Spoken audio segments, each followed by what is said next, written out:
This is a Fleet Success Show, dedicated to helping you and your fleet succeed using the experience of fleet professionals and Hall of Fame fleet legends. The show that explores how the pillars of stakeholder satisfaction, intentional culture, resource efficiency, and risk management all combine to lead your fleet to success. We're glad you're here. Now, let's get into the show. Hey, welcome back for another episode of the Fleet Success Show. I'm your host, Josh Turley. And today we're continuing on our recap of Connect 2024, the premier fleet event that we had in Atlanta earlier this year, as we go through and talk about what it takes to be a fleet manager in today's world. What are some of the challenges that you're going to be facing? Really an emphasis this year on how leading fleets are built here. What are the things that it takes to create a leading fleet? And we think that starts with building leading fleet managers. This session, you're going to hear from our very own Sara Burnam, who used to be the fleet manager for West Palm Beach down in Florida. And she goes into, if you didn't know, Sara was a former Fleet Manager of the Year, just won that award in 2023. And she goes through what it took to become a Fleet Manager of the Year, some of her journey, which was a very indirect journey, like many of us in fleet, some of the challenges that she had to overcome, specific tactics that she used, and ultimately how that recognition was a team award more than it was an individual award. I got a lot out of this session. I really enjoyed listening to Sara, some of her experiences, and there's just a ton of golden nuggets in here as you go through and listen to this. So I hope you enjoyed as much as I did. Without any further ado, here's Sara Burnam. She is amazing, Fleet Manager of the Year, and she's going to tell us all about her journey and how her team helped her get to that journey and the things that are get through that journey, and all the things that she learned as a first-time fleet manager and also getting Fleet Manager of the Year. So Sara, come on up.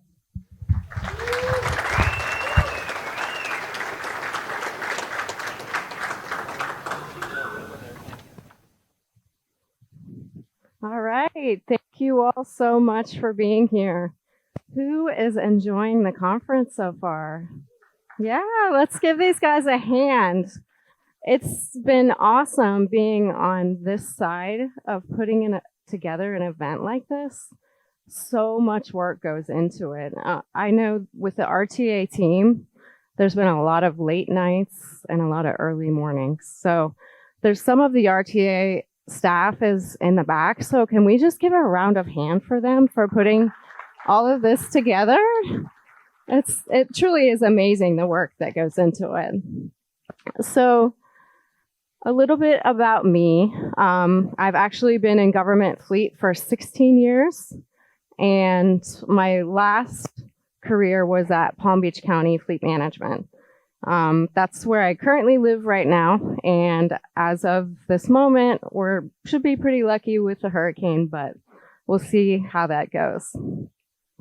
So how many of us, when we think about some of the most significant moments of our life, it really comes down to getting outside of that comfort zone.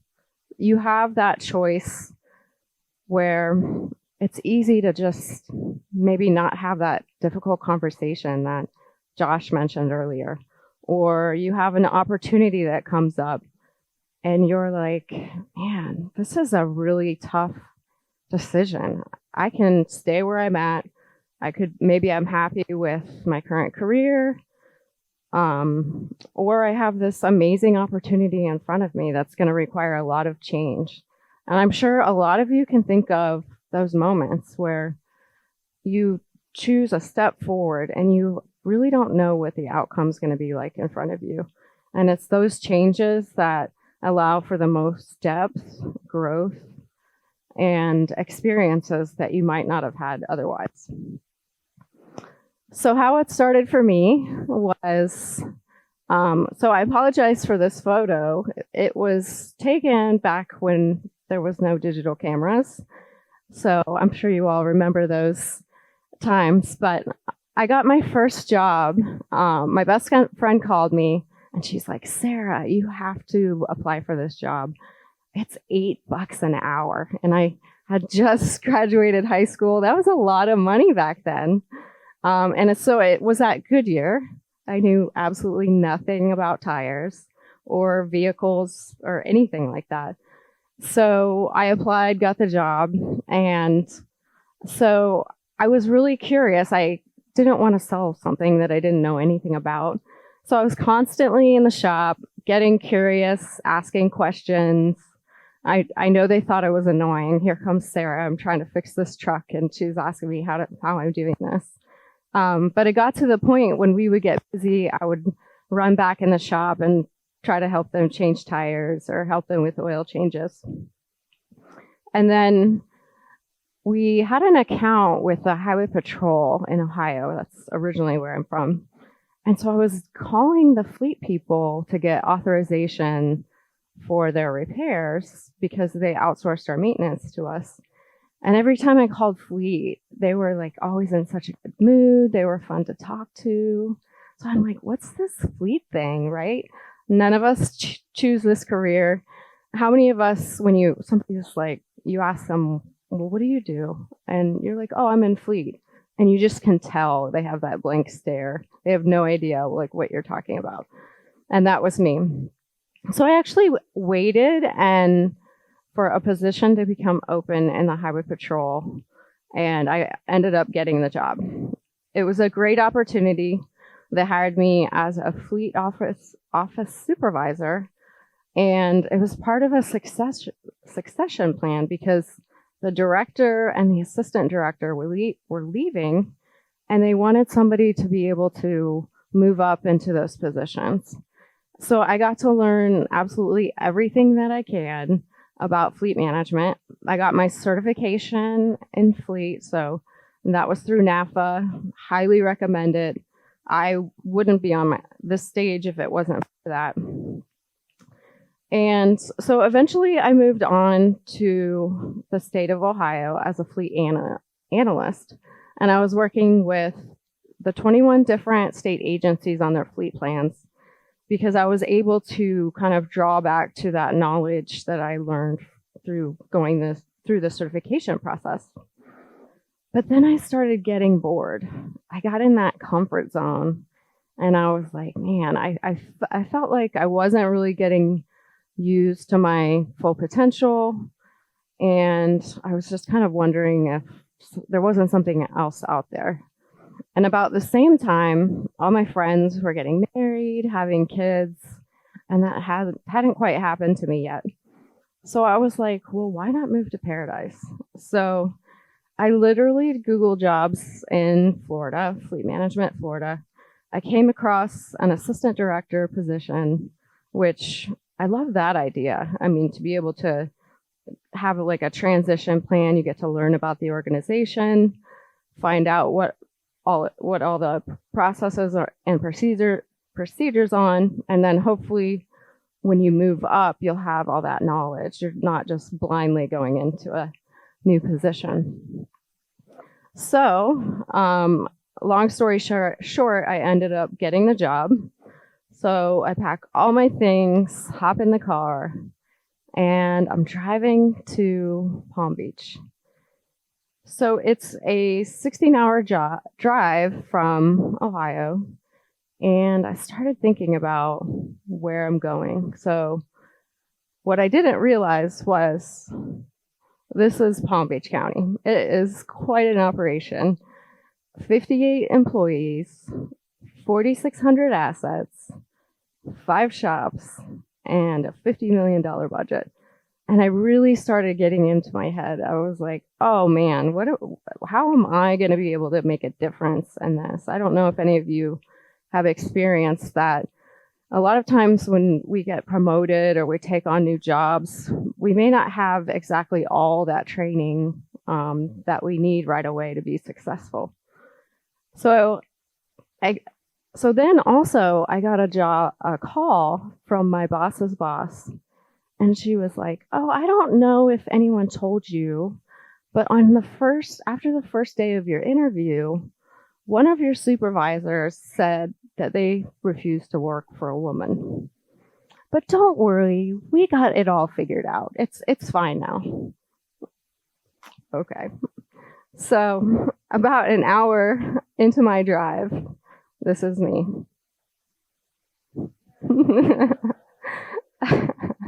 I'm like, what am I doing? Because I got my comfort zone back here, and then I'm driving into this amazing opportunity for this amazing fleet The previous director was very well known in the industry. It was almost like going to work for a Steve Saltzgiver. So it really was a great opportunity. So fortunately, I kept driving. And so it was 2015, came on as the assistant director. So I had that time to learn the position, work under the director that was there in place. And he was supposed to be there for 5. He left early. Good for me. And so what I learned through the process while he was there is that we had an amazing replacement program. We were Blue Seal, ASC certified. But going back to our replacement program, we had a fully funded fund. And how we did that was we charged our customers for a monthly fee to replace their asset in the future. So this Menzie muck machine, the walking excavator right there, it's about $600,000. So that when the department went to go replace it, they wouldn't have to come up with the funds or the money to replace it because we had collected the payments for them. They also did outsourcing their parts. So they had gone from 100 different contracts down to maybe a couple that weren't handled by that parts company. And if you're in government fleet, that's huge. Managing contracts is probably your favorite thing, right? So they also had a third-party warranty administrator. So they got GM, Ford, and Chrysler approved to work on their vehicles, and so that they could submit anything that was done under warranty. But the third-party administrator would literally find column all of those work orders to make sure that they could claw back that money from the manufacturers. And then, as I mentioned, the maintenance program was amazing. It was super aggressive. It was all about safety. ASC Blue Sealed for 20 years. That was awesome. Field program was amazing. Right now we have a hurricane going on. And so there are people driving around the county with their fuel trucks, making sure generators are full, making sure everything's topped off.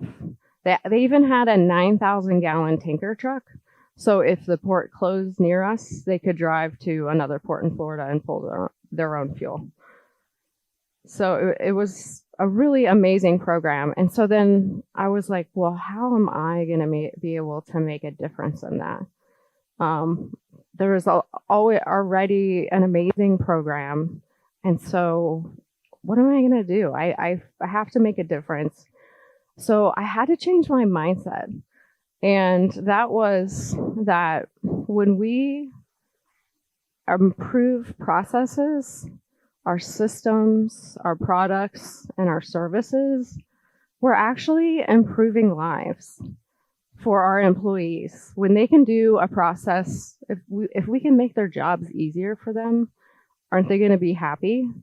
If we can provide a better product for our customers where they can do their job in 5 minutes versus 30 minutes, like, to me, that's amazing. And I get a lot of satisfaction out of that.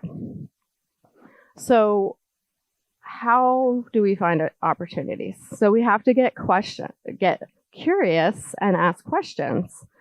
So some of those questions could be, why? Well, why are we doing what we're doing? I don't know how many times I asked that question and people couldn't even tell me why we were doing it. Because nobody had asked them that question. Another opportunity is, are we duplicating work? Is somebody writing it down on a piece of paper and somebody else manually enters it? So there's, that's time that's being spent that could be cut down. Are we doing manual entries? Is there opportunities for automation? Do we have the right approval levels set? Is there like 20 different approval levels when there really only needs to be 2? One of the other greatest things that I did for me and finding opportunities was having one-on-ones with your team. How many people have done that with every person in their team? Awesome. Again, so having a one-on-one. So, I mean, asking them, what do you think our strengths are? What do you think our weaknesses are? How can we improve? And having that one-on-one was very outside of my comfort zone because I was afraid to know what they were going to say. But I also got the best feedback from those conversations. And I know that it meant a lot to them that I took that time to meet with them and actually hear and care what they had to say. So some of the key systems that we put in place, and by systems, I was researching to find the best way to kind of explain what I mean by systems. And I found this definition, and it's in order for any business to succeed, it must first become a system so that business functions exactly the same way, every detail down to the last detail. I hate this definition because it leaves so much out. What about the people that are doing the work? If they're not happy, do you think they're going to stick around for you? They're not. And what about the things that could be coming down the pipeline? Like, fleet is always changing. Like, how do you know? How can you spot that ahead of time? Maybe your customers aren't happy. So they have that product, but it could be a lot better. You're not allowing for how do you improve the product? How do you make it more efficient? So for me, some of the systems that I put in place, the first one was KPIs. And I know you guys and girls have probably heard that a lot this week, but it truly is important to know how you're doing and where you're going. But not only that, when you are sliding back and it's becoming a trend, it's not just a spike, then you can ask, okay, why? What's going on here? And then whatever you find, then you can use that to justify whatever your resources are that you need. So with the county, when I got there, they actually made this a county-wide initiative, which was actually kind of scary because now I know that the county administrators and everybody are going to be looking at our metrics. And that's a lot of pressure, right? Like, because you want to have good numbers. But it's also great too, because if you are backsliding and you can tell them why you are and the resources are that you need, you can use that to your advantage. Another huge thing we put in place was meetings. Having a meeting with, some of you may have large fleets, some of you have a small team, some of you have a large team, but meeting with your key people. For me, that was our shop supervisors and finding out what their issues are. Even so within the 5 shops, like, okay, what are your challenges that you're having? Like maybe another shop is having similar. And so you can talk about those challenges and work through solutions together. And the ideas that we came up with, they weren't necessarily my ideas. They were theirs or the technicians' ideas. The best teams out there are the ones that get their ideas from their teammates, the people that are actually doing the work. So to have that system where you're continuously meeting with them to get those ideas. Through our meetings, we were able to get them new lighting, new uniforms. They were able to bring up technology changes that were coming down the pipeline so we could further be ready for it when it came. And then also establishing other feedback loops with your customers. I know we've talked a lot about that this week, some of you may not know this, but in RTA's system, there's a way that you can survey your customers and know how well you're doing. And not only that, but are you getting feedback from your customers on ideas that could help them do their job? Is there a way that you can spec out a vehicle that makes things more efficient for them? And making sure that you're having those conversations and identifying those opportunities.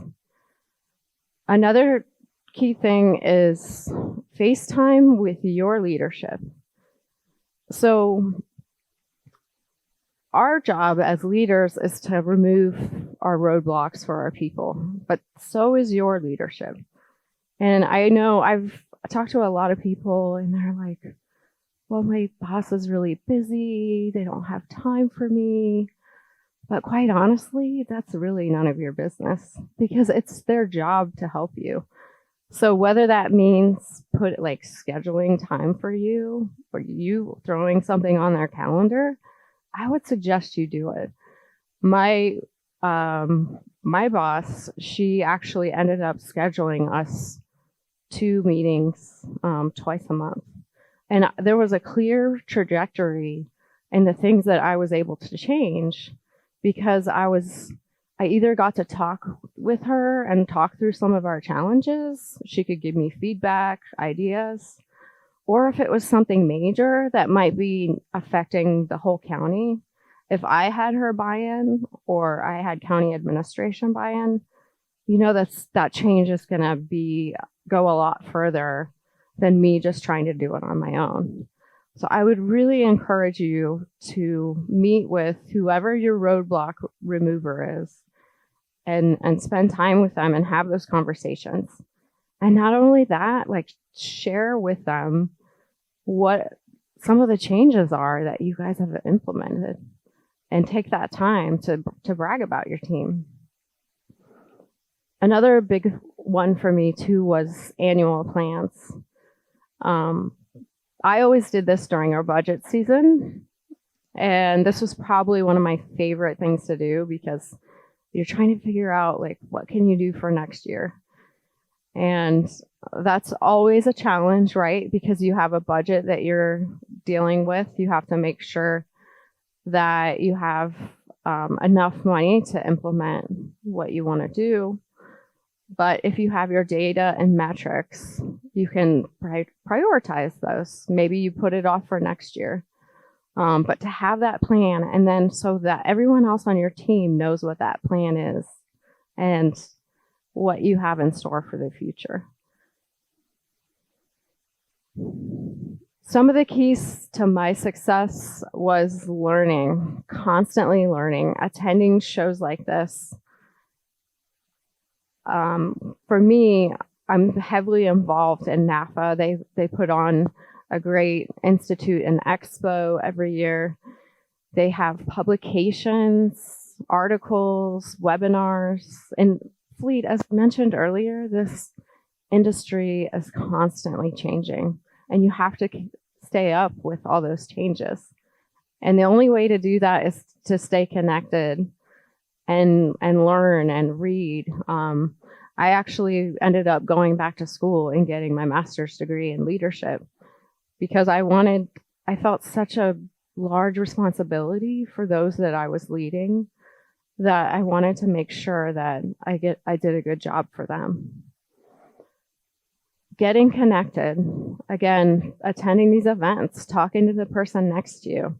They're probably facing the same challenge you are, or they've already faced it. They have ideas for you. Through the events I attended through NAFA, I have 15 people I can call and be like, hey, what are you doing for your cell phone policy? And kind of bounce ideas off them. It's a really great opportunity. You can benchmark against your peers as well, and see. I think somebody mentioned yesterday, what is your labor rate? Is it super high? Is it super low? Do you maybe need to go back and look at how it's structured? Are you missing something? Is it time? Maybe you haven't raised it because you feel bad for raising it on your customers, but you have to do what's right for your organization. And then using your data. So when you're looking at those KPIs, why is our availability so low? Are we having trouble getting parts? Is your part availability low? Is your downtime low? Do we need training? Do we not have the tools?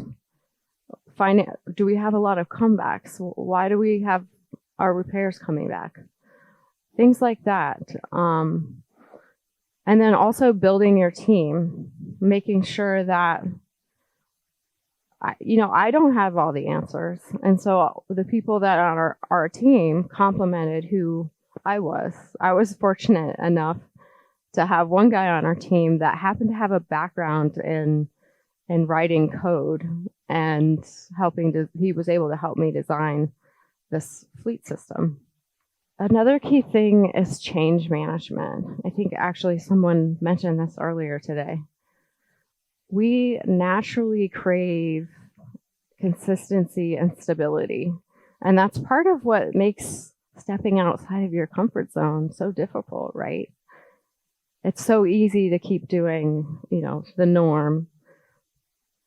But what's important about this too is when you're implementing change in your organizations, say you're implementing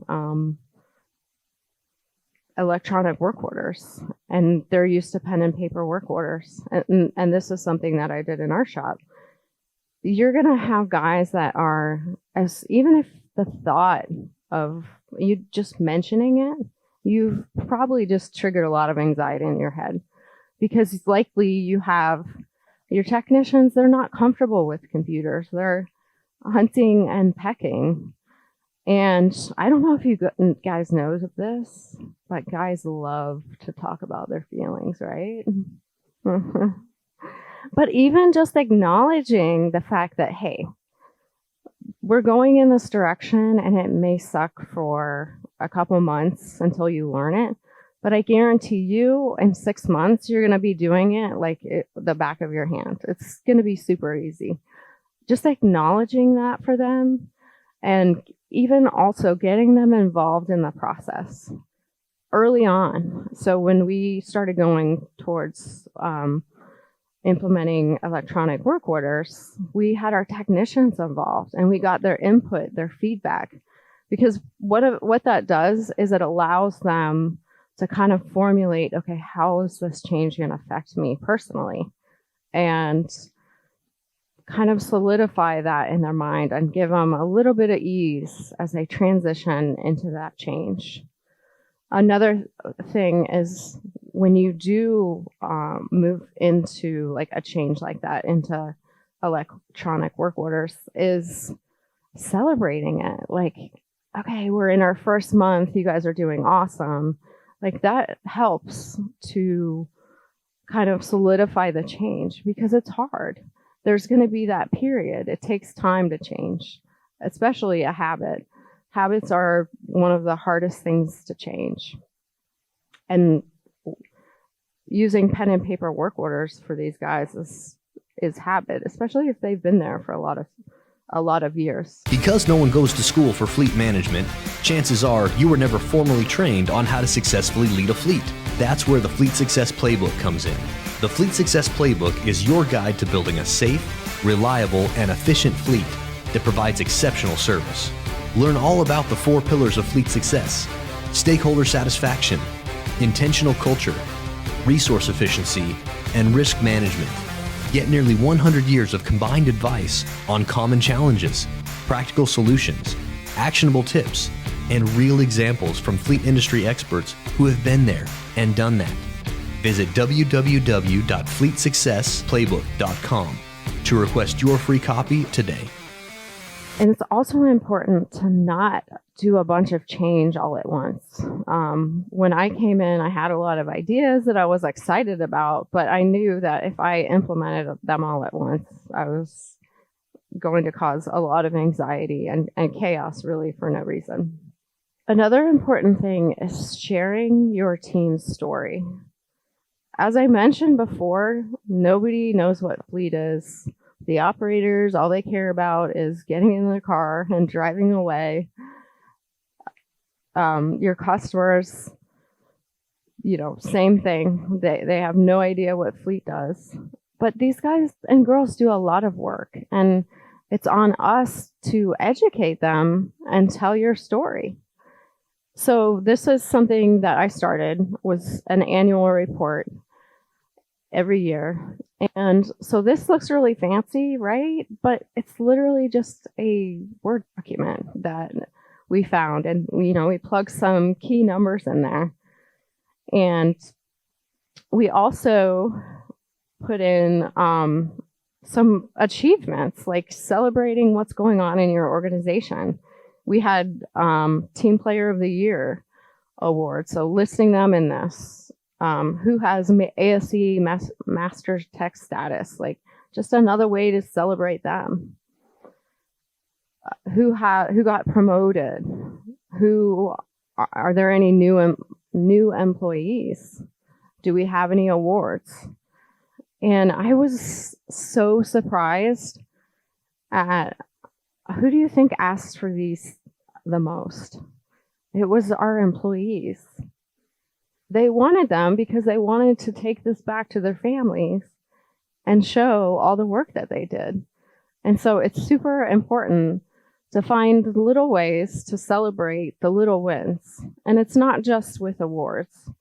Making sure that when you're having staff meetings or meetings with your teams, giving little shout outs for, hey, so-and-so, thank you for stepping up and doing whatever. Getting on, if your organization has a social media page, talk about Fleet. Share some of the great things that you're doing.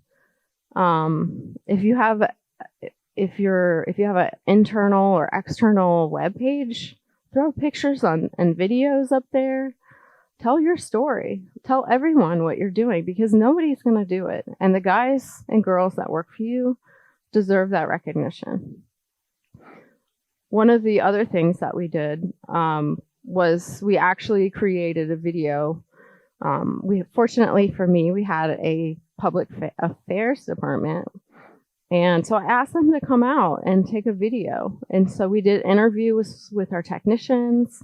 We got to show them all the cool equipment.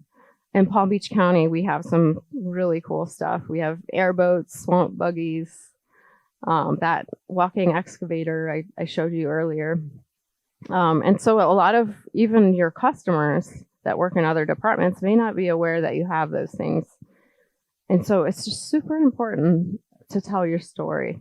And then, so I was able to use that video later and take it to tech schools and show techs all the cool things that we got going on at Palm Beach County. Some of the changes that we implemented, as I mentioned before, pen and paper work orders. We were able to automate that.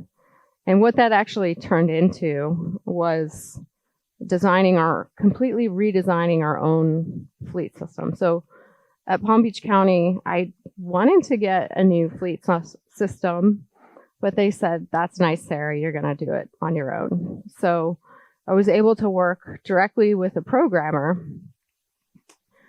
not just me, our team, obviously, and we were kind of able to custom design our fleet information system. But fortunately, for most of you all in the room, you have RTA that has already done that for you.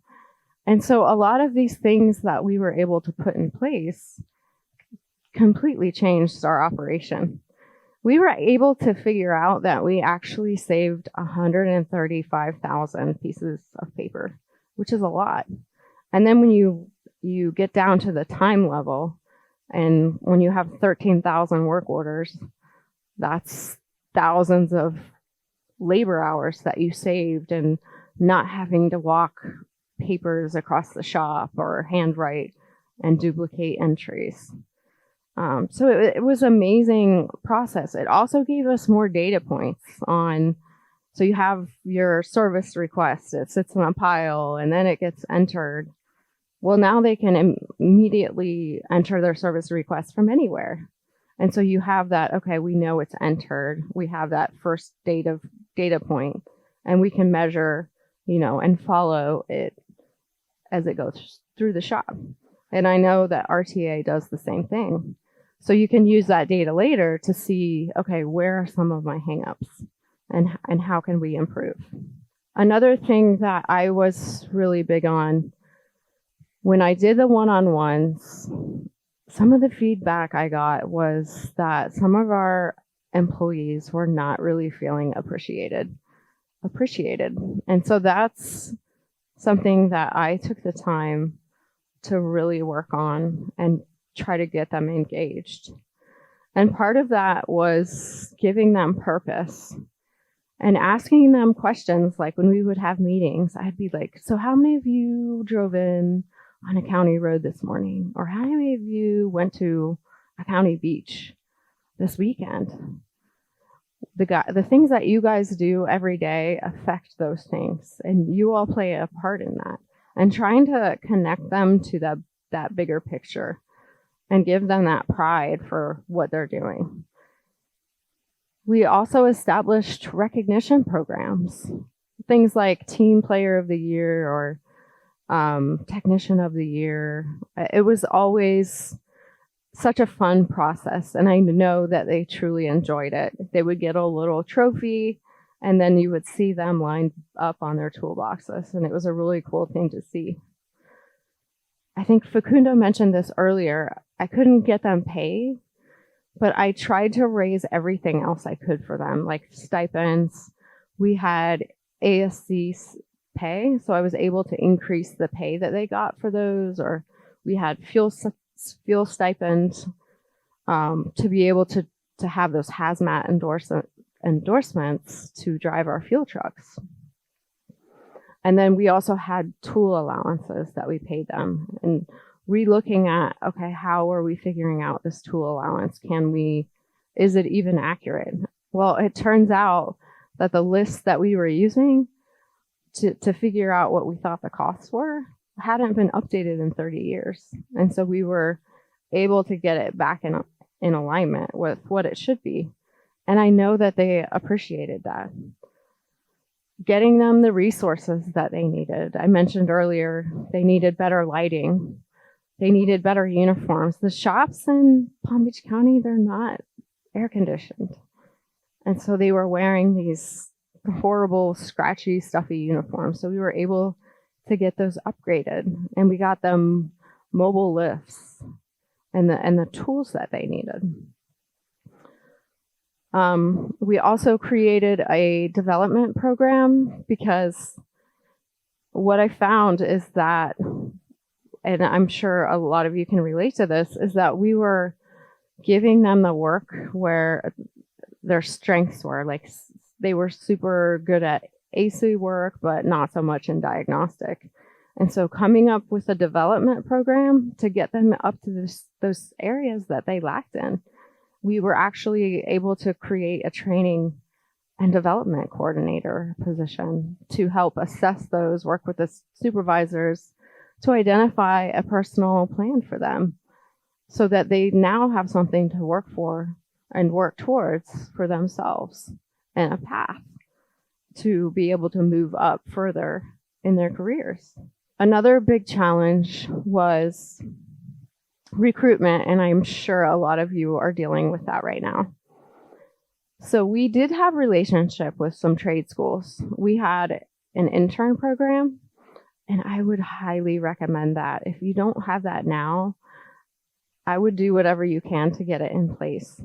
We were able to increase our involvement with the tech schools around our area. We had 5 intern positions available every year, and they were always filled. And it was a great opportunity to really get to know a technician before you hired them. And because sometimes, as a young kid, you're not maybe sure that really you want to go into this field, and that's okay. But also it gives you an opportunity to find out who those stars are that that you're like, I want this guy working for me. Because it's one thing if they don't have the skills, but if they're coachable, that makes all the difference. So when I left a couple months ago, we actually had 8 on our staff that we had hired on as interns. And most recently, we hired one of those guys to be supervisor.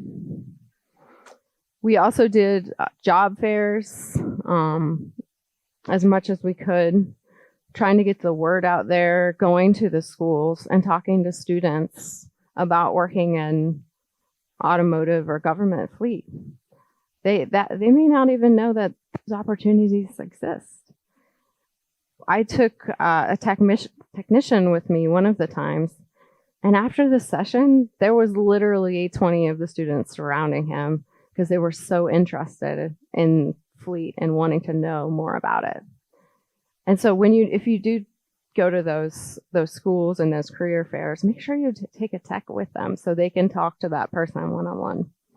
We also created a technician assistant. So that was in between like an intern and a full-time tech. So if you had somebody that maybe didn't want to come in on the technical side, they had this other avenue where they can help with transporting vehicles or getting them ready for salvage or auction or what have you. But it created another career path opportunity within the organization. And then we also did the recruitment video that I mentioned earlier. And one of the last things that I'm super proud of here is our team. So this photo is, there's something called the Elite Trades Championship Series, and it's a televised ASC tech program where techs, they have that national championship and it's televised. And so it was actually going to be in West Palm Beach. So we partnered with them to get our logo and our brand plastered all over it to be able to advertise that we're hiring. So getting creative and thinking about, how can you get creative and get more people interested in the field. One of the things I did was I had gone to Chipotle for dinner, or for lunch, during work. And there was a guy that was wearing a heavy equipment technician uniform on, and I walked up to him and I was like, "Hey, are you a heavy truck technician?" And he was like, "Yeah." And I'm like, "Oh, you should come and work for us. I work for Palm Beach County. Here's my card." Well, I'm pretty sure that guy thought I was hitting on him. But I will say that he did reach out to me and he did end up applying. So if you see those guys and girls in their uniforms, go up to them and let them know about your organization and the opportunities that you have. Okay, so some of the other changes that we implemented, cost centers. So if you think of the different coins here, we had our chargeback system. And so we would have, say that the tallest set of coins there is our labor rate, and then the next one is our fuel. Just re-looking at that with a fresh set of eyes, I was able to see that some of the costs weren't really in the right category. And so by changing it around just a little bit, we were able to actually reduce some of our rates and save our customers $1.3 million. And that sounds like a lot of money, but when you have $3.7 million worth of fuel that you're selling and you drop it by, a couple pennies, that can make a significant impact. We were also able to right size our fleet. During one of our monthly meetings, it was brought to my attention that, hey, Sarah, we have vehicles that are continuously being towed in for PMs, and then they're towed back for the next PM. So what does that tell you? They're not being used, right? And on top of that, they had mold growing on them as well. So I was able to take those pictures of vehicles with mold and show that to my management and then county administration and really get their attention to help me work with our departments on how can we better right size our fleet. And through that process, we were able to get some vehicles back in during a time when we were struggling with budget. And we were able to save about $400,000 through that process.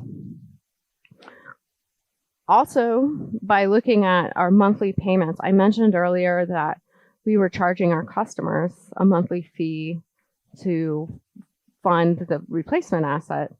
But by looking at our salvage values that we were actually getting back, we were accounting for about 28%. But in reality, we were actually getting 40%, which is amazing. We were able to adjust down the monthly payments that they were making towards us. Relooking at our rental rates, we charged for our loaner vehicles. Our customers that could come rent vehicles from us. So I was looking at the rates, and I was like, well, how did we come up with this number? Nobody knew how they came up with them. It was one of those things that got lost in like succession plans. And just by redoing our rates, we were able to change those to be more in line with what they needed to be. And then also looking at our reserves, after looking at those, they were clearly not in alignment with what would happen if we were to have a hurricane and we needed to replace about 10% of our fleet. Well, we didn't have nearly enough in our reserves to cover that. And just being able to be better prepared for the things that you may never know what's coming. And again, that's just by asking questions and getting curious and looking at things in a different perspective. Another big thing I would say is go for the awards. You have, if 100 leading fleets with Bobbitt, and you have NAFA 100 best. I wasn't going to do it. That was way outside of my comfort zone. I was like, I don't know if I can place. I don't like being the center of attention, so I don't think I'm going to do it. But then I started thinking about it, and I'm like, man, it's not even about me. It's about my team and getting them the recognition for all the work that they've done. So I ended up applying. The first time I applied was 2023, and we actually made number 16. And I was completely blown away from that. And then after that, I went and applied again at this year, and we got number 10, and it was awesome. And so some of the benefits that I found were obviously being able to celebrate your team, but your organizations, they love to see that as well. They love nothing more to be able to brag about how Fleet is doing and how awesome you guys are doing. It gives you a reason to celebrate with your team. Throw that banner in the shop. Have a lunch or some kind of recognition party. Have bragging rights. At Palm Beach County, we were separate from Sheriff Palm Beach County. And so me and the sheriff were having mad crap talking conversations I was determined to be him. It gives you respect and credibility. I think Facundo mentioned that yesterday. So when you are asking for additional resources, tools, what have you, you have that respect and credibility from the people that are making those decisions and approving that for you. And then for those that haven't done the 100 best, you actually get free coaching. You can, if you go to INE, you can sit down with Scott Rude or Mike Brennan, and they will literally go through your application and give you ideas on how to make it better for next year.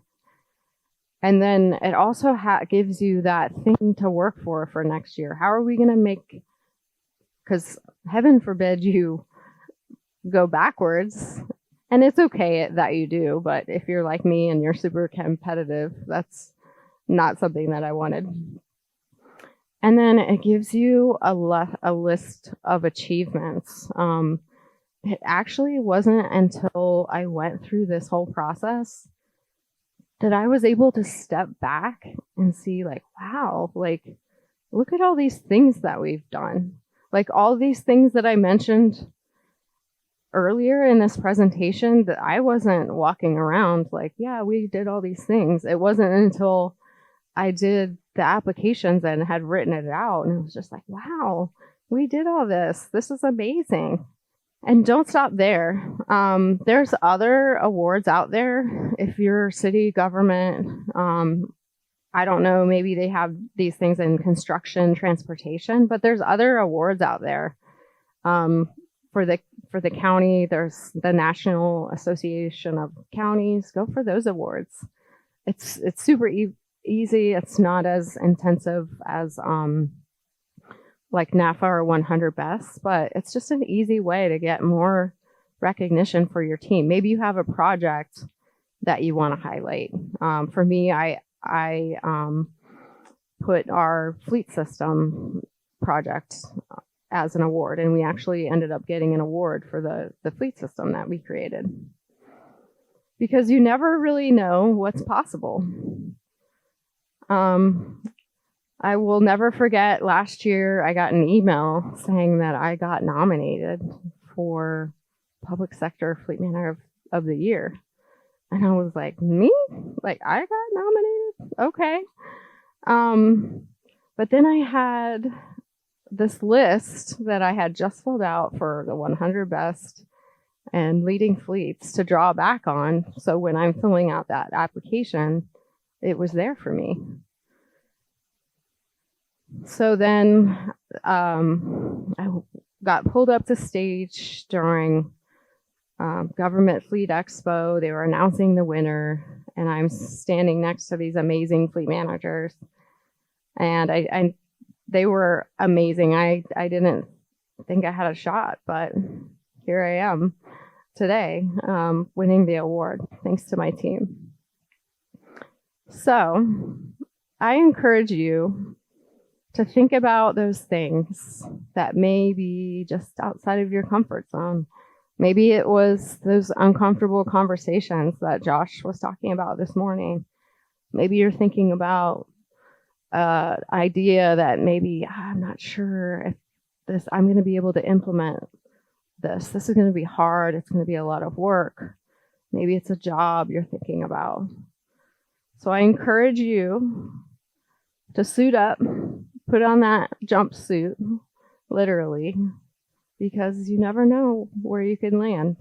Life begins at the end of your comfort zone. And that's all I have for you.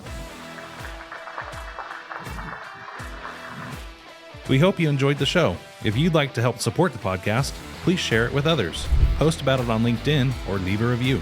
Want to learn more about our fleet management software, Fleet 360? Check us out at rtafleet.com. If you want to learn more about having your fleet evaluated by our consulting team, go to fleetconsulting.com.